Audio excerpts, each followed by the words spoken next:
Now, nearer home, comes a special bulletin from Trenton, New Jersey. It is reported that at 8:50 p.m., a huge flaming object, believed to be a meteorite, fell on a farm in the neighborhood of Grover's Mill, New Jersey, 22 miles from Trenton.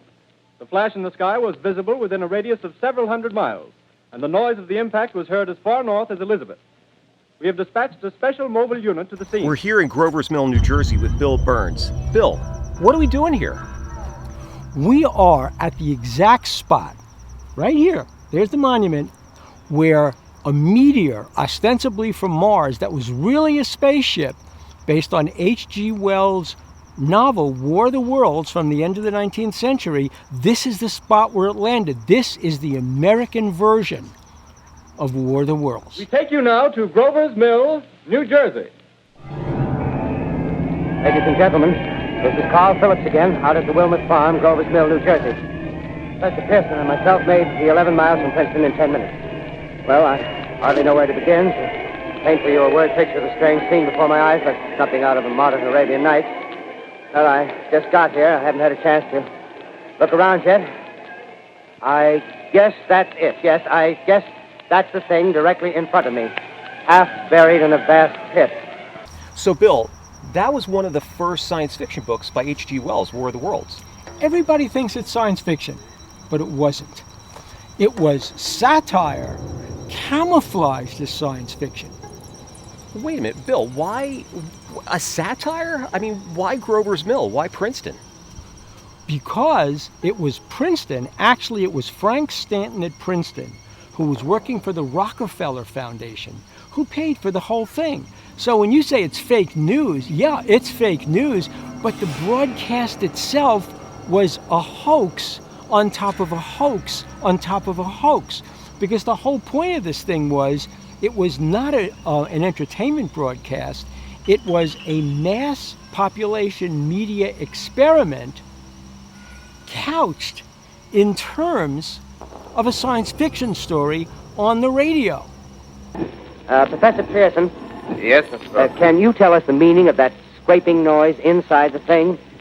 Possibly the unequal cooling of its surface. I say, do you still think it's a meteor, Professor? I don't know what to think. Why was it satire? Look at the premise of the book. What was Britain circa 1895? The strongest country on the face of the planet. Okay. The mightiest military. The British flag was all around the world, from India all the way to places in the Pacific. The point is, the most powerful nation in the world is suddenly invaded by Martians.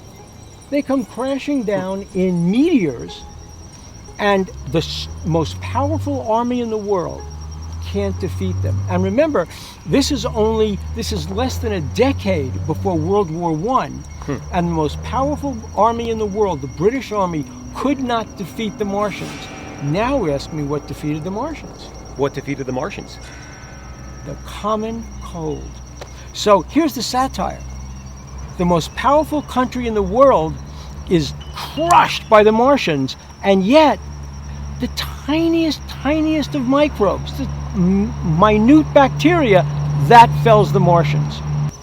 So wait a minute, what about all the panic in the streets? And I mean, all these people that were committing suicide and all of that. I mean, what about all that? Never happened. There was no panic at all in the streets, Eric, and here's why.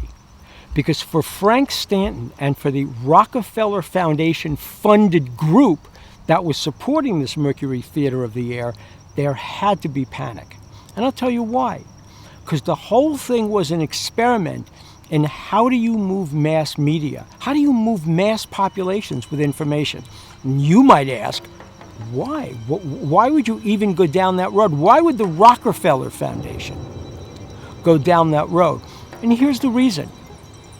What were the two major events, cataclysmic world events that happened right after World War II?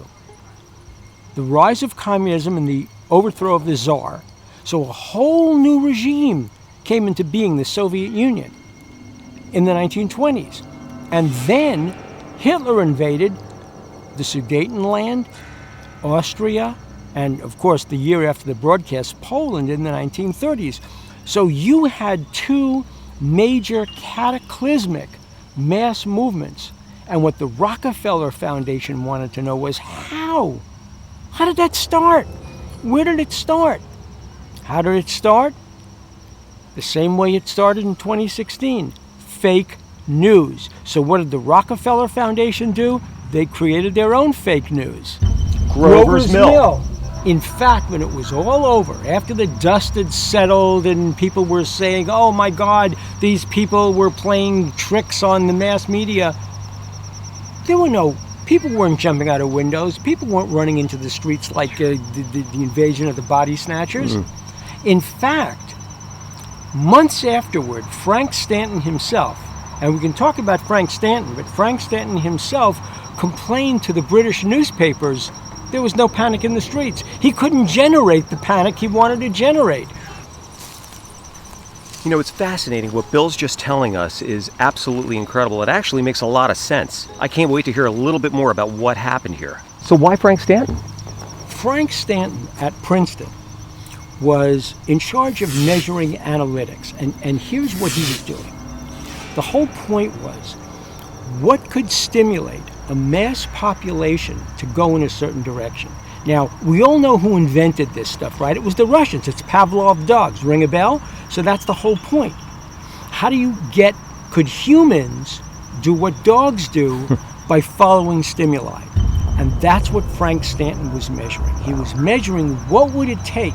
This was in the wake of the Communist Revolution and in the wake of Hitler's takeover of Germany and Mussolini's takeover of Italy. What did it take to get people so fundamentally unable to run a country to the head of those countries to make a war that by 1945 had the potential of wiping out a planet? What was it? Well, back in 1938, nobody knew. So how do you measure it? You test it. You create the one thing that would drive people crazy. Not the Nazis, not the commies, not the fascists, the Martians. And the point was that Martians were invading. Even though the whole broadcast was announced every 15 minutes, this was entertainment, not news, didn't matter. What would people do in the face of a Martian threat? How do you measure it? How do you analyze it? How do you cope with it? How do you deal with it? How do you remediate it? That was Frank Stanton. And guess where Frank Stanton went after he did this? I don't know. Frank Stanton became the media analytics guy at CBS, and ultimately he ran CBS television. And that's what happened from the War of the Worlds. Unbelievable. Now, we talked about this a little while ago. Wasn't there a report done on this as well? Yes, indeed there was. And in fact, the report was the Brookings Institute study of what the effect of a UFO encounter, mass encounter, would be on the population. They used Frank Stanton's War of the World broadcast to say there'd be panic in the streets. The undercurrent of these stories is actually more fascinating sometimes than the real stories. Why is that? The real story is that the government has been weaponizing the UFO stories ever since Roswell. After the crash at Roswell, which was real, the cover-up was to throw the person who analyzed the material, Jesse Marcel, right under the bus. He had to leave the Air Force after the services split because he was so demoralized at being trashed by General Roger Ramey. But that was the first weaponization. And ever since, the government has used that. Even today, when those Navy Tic Tac UFOs from 2004, 2014 off the USS Nimitz, after they were revealed, it was revealed that ever since 1947, the United States government has been vigorously studying UFOs, and in fact, most of the UFO information and material and stuff that's been recovered has gone off to NGOs to keep it out of the Pentagon. Why? Because private companies are not responsive to freedom of information. Well, Bill, it sounds like the story is going to continue for a long time. Wait till next year.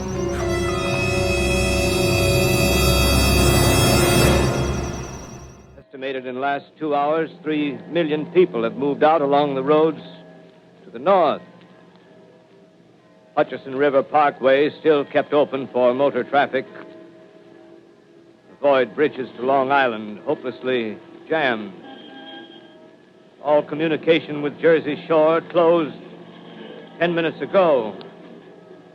No more defenses. Our army is wiped out.